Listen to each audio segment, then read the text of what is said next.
Morning. पहले बच्चों हम आपको पहले बता रखे थे बिहार में पंचायती राज व्यवस्था, और कल तक हम आपको पहले से बता रखे थे कि ग्राम पंचायत के अंग। आज उसी चैप्टर में पढ़ने का है पंचायत समिति, क्योंकि मैं पहले भी कल कहा था मैं आगामी दिन आपको बताऊंगा कि पंचायत समिति और जिला परिषद के बारे में बताऊंगा कि जिला परिषद सदस्य का चयन कैसे होता है, और आज मैं उसी पर विस्तृत चर्चा करूंगा। मैं आपको बताऊंगा कि पंचायत समिति सदस्य का निर्वाचन कैसे होता है, कैसे पंचायत समिति सदस्य चुने जाते हैं, और पंचायत समिति सदस्य का क्या कार्य है, क्या अधिकार है, कितने वर्ष तक वह पंचायतों के विकास के लिए काम करेंगे।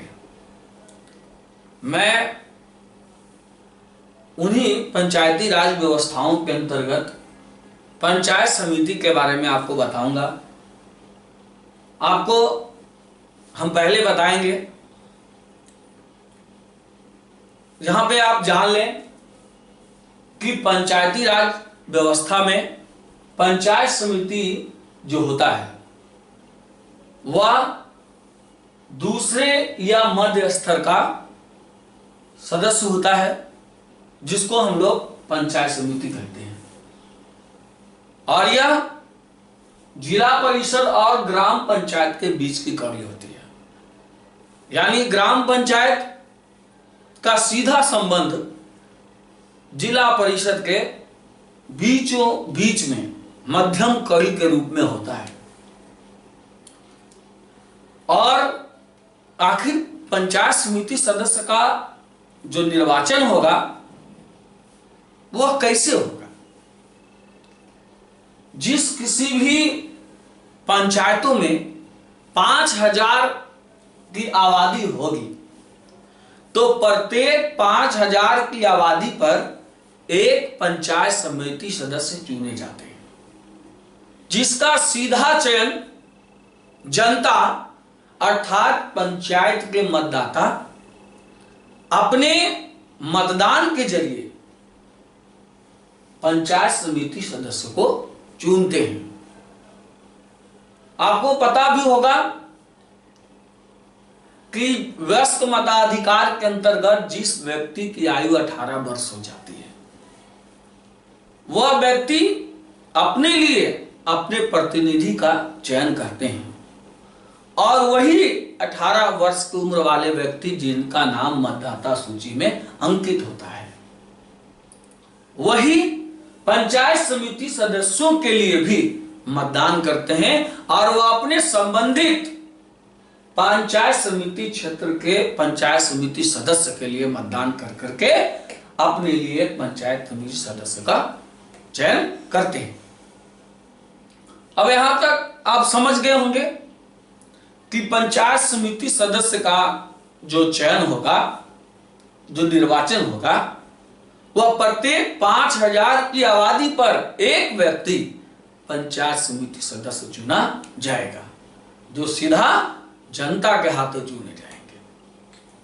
फिर आएंगे कि पंचायत समिति सदस्य अपने बीच निर्वाचित सदस्यों में से एक सदस्य का मनोनयन प्रमुख के रूप में करते हैं। अब आपको बता दें, पंचायतों में जितना भी पंचायत अगर प्रखंड में होगा तो सभी पंचायतों में 5000 की आबादी पर एक पंचायत समिति सदस्य चुने जाएंगे, और पूरे प्रखंड में जितना पंचायत समिति सदस्य चुना जाएगा उन्हीं पंचायत समिति सदस्यों में से फिर चुनाव होंगे, और पंचायत समिति सदस्य अपने बीच से एक व्यक्ति को प्रमुख के रूप में चुनेंगे, और फिर उसी कड़ी में पुनः उप प्रमुख का भी चयन होगा।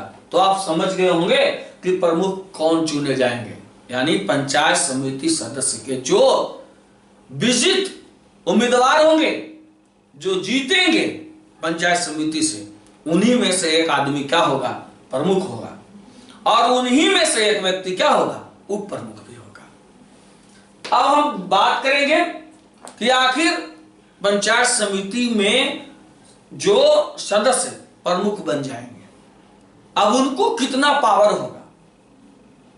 तो प्रमुख सभी सदस्यों का प्रधान अधिकारी होगा, यानी जो पंचायत समिति सदस्य से जो एक आदमी प्रमुख चुना जाएगा, वो सभी पंचायत समिति सदस्यों का एक प्रधान अधिकारी होगा, और वह बैठक भी बुलाने का अधिकार रखेगा। यानी सभी पंचायत समिति सदस्यों को किसी निर्धारित स्थल पर बैठक बुलाने का अधिकार प्रमुख रखता है।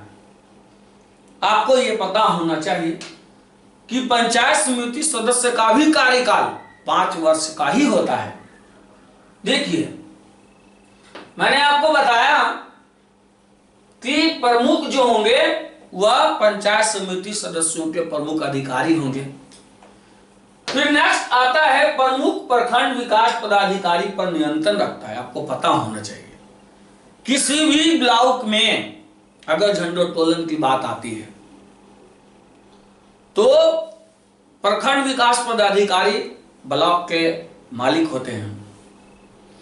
यहां प्रखंड विकास पदाधिकारी पर नियंत्रण रखने का काम प्रमुख के हाथों में होता है, और प्रमुख के निर्देशन पर मैंने लिखा है कि बीडीओ पंचायत समिति का पदेन सचिव होता है, और वह प्रमुख के आदेश पर पंचायत समिति सदस्यों की बैठक बुलाता है। यानी आपको पता चल गया कि बीडीओ जो होंगे ब्लॉक के, वह पंचायत समिति सदस्य के पदेन सचिव होंगे, और बीडीओ जो बैठक पंचायत समिति की बुलाएंगे उसमें भी प्रमुख का आदेश होना जरूरी होगा। प्रमुख आदेश देंगे प्रखंड विकास पदाधिकारी को कि संबंधित सभी पंचायत समिति सदस्यों को निर्धारित तिथि को बैठक में आमंत्रित किया जाए, तब पंचायत समिति सदस्य निर्धारित तिथि को बैठक में शामिल होते हैं। अब आपको एक बात और बता दें कि प्रमुख जो होगा, जैसे आप देखे हैं गणतंत्र दिवस है, स्वतंत्रता दिवस है, तो सभी प्रखंड कार्यालयों में झंडोत्तोलन का भी कार्य होता है। लेकिन झंडोत्तोलन के लिए जो निर्धारित पंचायती राज व्यवस्था के अंतर्गत प्रमुख जो होता है, उन्हें ही झंडोत्तोलन का अधिकार होता है। ऐसे तो हर लोग झंडोत्तोलन कर पाते हैं, लेकिन ब्लॉक में यदि प्रमुख नहीं है तो उप प्रमुख, लेकिन विशेषकर प्रमुख झंडोत्तोलन का कार्य करते हैं मौजूद सभी अधिकारियों की उपस्थिति में। अब यहां पे आप देखेंगे कि बीडीओ जो होंगे सभी पंचायत समिति सदस्यों के निर्णय को क्रियान्वित करेंगे। अब सब बैठक होगा, बैठक में जो बातें तय होगी, जो सभी सदस्य अपनी बात रखेंगे, उन बातों को निर्धारण करने के लिए, उसको पूरे तरीके से पारित करने के लिए, क्रियान्वित करने के लिए बीडीओ अधिकार रखेंगे। कब? जब पंचायत समिति सदस्य अपना निर्णय देंगे तब। फिर हम बात करेंगे पंचायत समिति के कार्य। पंचायत समिति के आखिर कार्य क्या है? सभी ग्राम पंचायतों की वार्षिक योजनाओं पर विचार विमर्श करने का अधिकार पंचायत समिति को है। यानी वार्षिक यानी वर्ष में कौन कौन काम लिया जाएगा,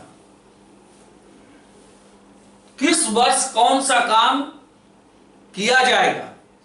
पंचायत के विकास में अगर मान लिया जाए कहीं कच्ची पक्की सड़कें बनानी है, चापाकल लगाए जाने हैं, सामुदायिक भवन बनाया जाना है, या और भी किसी प्रकार के विकास से जुड़े कार्य हैं, तो वैसे विकास कार्यों के लिए वार्षिक योजनाओं पर विचार विमर्श करने का अधिकार पंचायत समिति को है, और यह समेकित योजनाओं को जिला परिषद में प्रस्तुत करता है। सबसे पहले एक बात आप और जान लीजिए कि बैठक कर लेने के बाद जो योजनाएं ली जाएगी उन तमाम योजनाओं को पंचायत समिति जिला परिषद के समक्ष क्या करेंगे, प्रस्तुत करेंगे। और यह सामुदायिक विकास कार्य एवं आपदा के समय राहत सामग्री प्रबंध करते। पंचायत समिति का और भी एक काम है,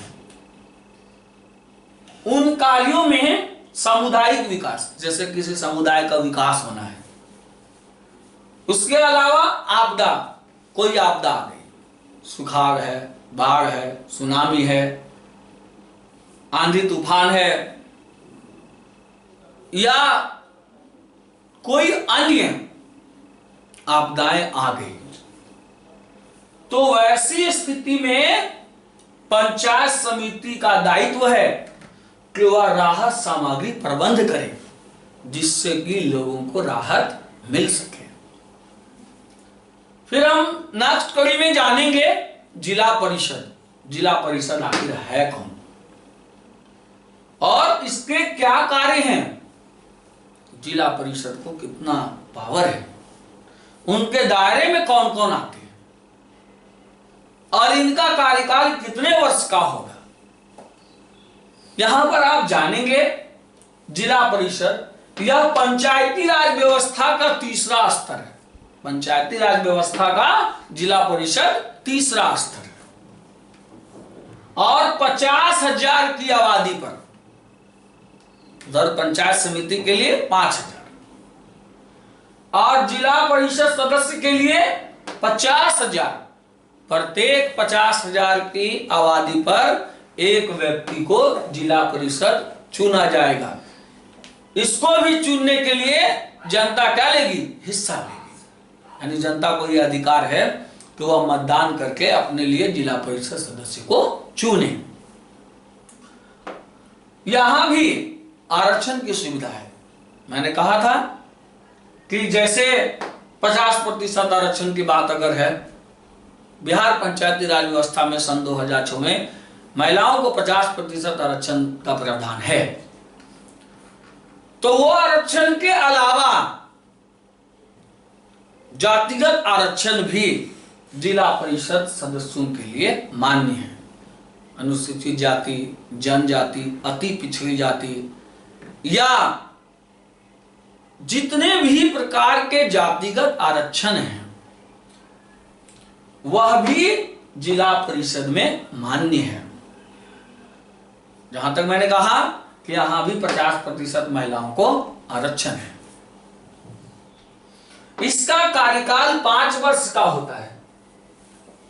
जिला परिषद जो होगा वह 5 वर्ष के लिए चुने जाएंगे और इनके क्षेत्राधिकार में सभी पंचायत समितियां, जितना पंचायत समिति है जिस एरिया से वह जीतते हैं, जिला परिषद इन प्रत्येक 50,000 की आबादी के क्षेत्र में जितना पंचायत समिति सदस्य होगा सब उनके दायरे में होंगे। देखिए, और मैंने ये भी लिखा है, अब जैसे यहां आप देख रहे थे कि पंचायत समिति सदस्य से एक व्यक्ति प्रमुख चुना जा रहा था, तो अब जिला परिषद सदस्य में भी जितना जिला परिषद सदस्य होगा वो अपने बीच में से एक आदमी को अध्यक्ष और एक आदमी को उपाध्यक्ष चुनेगा। जो जिला परिषद का अध्यक्ष और जिला परिषद का उपाध्यक्ष माना जाएगा और जिला परिषद सदस्य अपने बीच में से उनका चयन करेंगे। मैंने भी बताया ना कि आखिर अध्यक्ष कौन चुनाएगा, अध्यक्ष वही चुना जाएगा जो जिला परिषद से चयन होकर के आया हो, जिसको जनता मतदान देकर के चुनी हो। और प्रत्येक 5 वर्ष पर चुनाव होता है। मैंने कहा ना कि जिला परिषद का भी सदस्य 5 साल के लिए चुना जाएगा। देखिए, और अगर विघटन की स्थिति में, अगर मान लिया जाए एक बार विघटन हो गया, अध्यक्ष को लोगों ने बीच में ही डिनाई कर दिया या अविश्वास लगा दिया। तो वैसी स्थिति में 6 माह के अंदर चुनाव कराना जरूरी होता है। ठीक है। फिर नेक्स्ट है पंचायतों के लिए निर्वाचन आयोग की नियुक्ति राज्यपाल द्वारा होती है, जितना भी पंचायत है।